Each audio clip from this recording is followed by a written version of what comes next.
కోయ ఎల్లమ్మ తల్లి జ్యోతిష్యాలయం.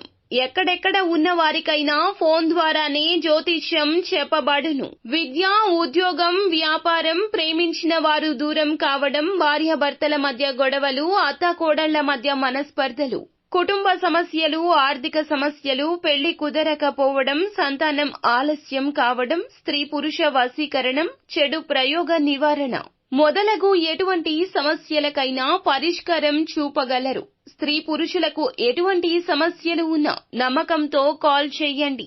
గురూజీ గోవిందరాజు 9703930797. తులరాశి జాతకులు జూలై మాసంలో 31వ తేదీ అనగా మనకి గురువారం తిథి అండి. ఈ రోజున వీరిని ఒకరు భారీ మోసం చేయబోతున్నారు. ఎవరు ఆ ఒకరు? ఈ రోజున గోచార రీత్యా ఎలా ఉండబోతుంది తదితర అన్ని వివరాలు కూడా వీడియోలో చూసి తెలుసుకుందామండి. వీడియో మీకు నచ్చితే తప్పకుండా ఒక చిన్న లైక్ అయితే చేసి మమ్మల్ని సపోర్ట్ చేయండి.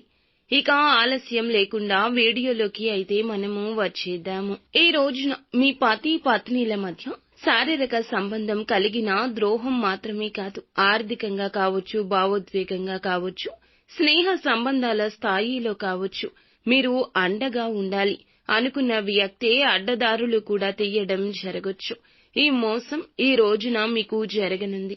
దీనివల్ల నమ్మకం అంటే నమ్మిన వారిపై ఉన్న అభిమానం పతనమయ్యే అవకాశం ఉంటుంది. మీ యొక్క జీవిత భాగస్వామి లేదా ప్రియమైన వ్యక్తి మీపైన అర్థం లేని అభియోగాలు వేయడం ప్రారంభిస్తారు. ఫోన్లను దాచడం, గోప్యత ఎక్కువ అవ్వడం, నిదానంగా వారి వ్యక్తిగత సమాచారం మీకు అందకుండా చేస్తారు. పనిలో ఎక్కువ ఆలస్యం, అజ్ఞాత కాల్స్, ఇంటి పని, ఆఫీస్ పని పేరుతో వస్తాయి.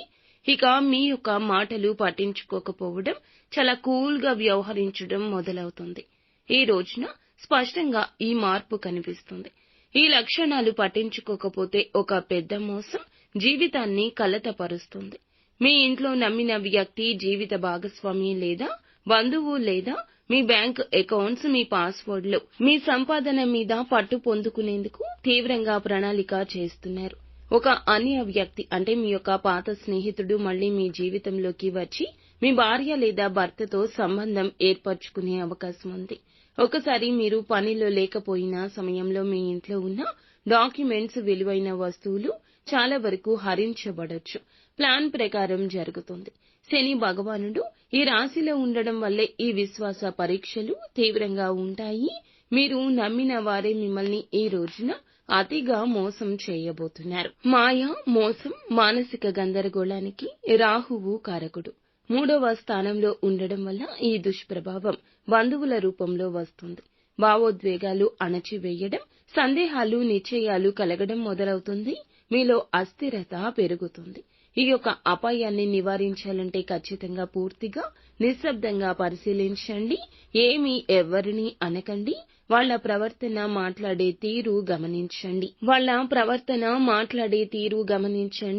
లింకులు, పాస్వర్డ్లు అన్ని కూడా మార్చేయండి. ఇంట్లో డాక్యుమెంట్స్ ని సురక్షితంగా దాచండి. నేరుగా ఎదురుగా ప్రశ్నించకుండా ఎవరితో అయినా స్నేహంగా మాట్లాడండి. మీ ఇంట్లో ఉన్న వారిపై డీటెయిల్డ్ నోట్స్ పెట్టండి. ఎప్పుడు వస్తున్నారు, వెళ్తున్నారు, ప్రతిరోజు ఉదయం 6:30 ఓం శనైశ్వరాయ నమః అనే జపాన్ని 108 సార్లు పఠించండి. శని దోషం తప్పకుండా తొలగిపోతుంది. మిమ్మల్ని మోసం చేయాలి అనుకునే వారి యొక్క ధైర్యాన్ని పోగొడుతుంది. ప్రతిరోజు సాయంత్రం 6 గంటలకు దీపం వెలిగించండి. ముఖ్యంగా నల్ల నువ్వుల నూనెతో దీపాన్ని వెలిగించండి. నిత్యము హనుమాన్ చాలీసాను పఠించండి. ఈ రోజున ఎవరిని నమ్మి ఏ నిర్ణయం తీసుకోవద్దు. ఆపత్కాలమున ఒక వ్యక్తి సాయం కూడా అందుతుంది. వారి యొక్క సాయాన్ని కూడా పరోక్షంగా మార్చే పద్ధతిన శత్రువులు ప్రయత్నిస్తున్నారు. మీరు మౌనంగా ఉండి ఆలోచించి మీ యొక్క పరీక్షలో నెగ్గే ప్రయత్నం చేయండి. అంతా మంచి జరుగుతుంది.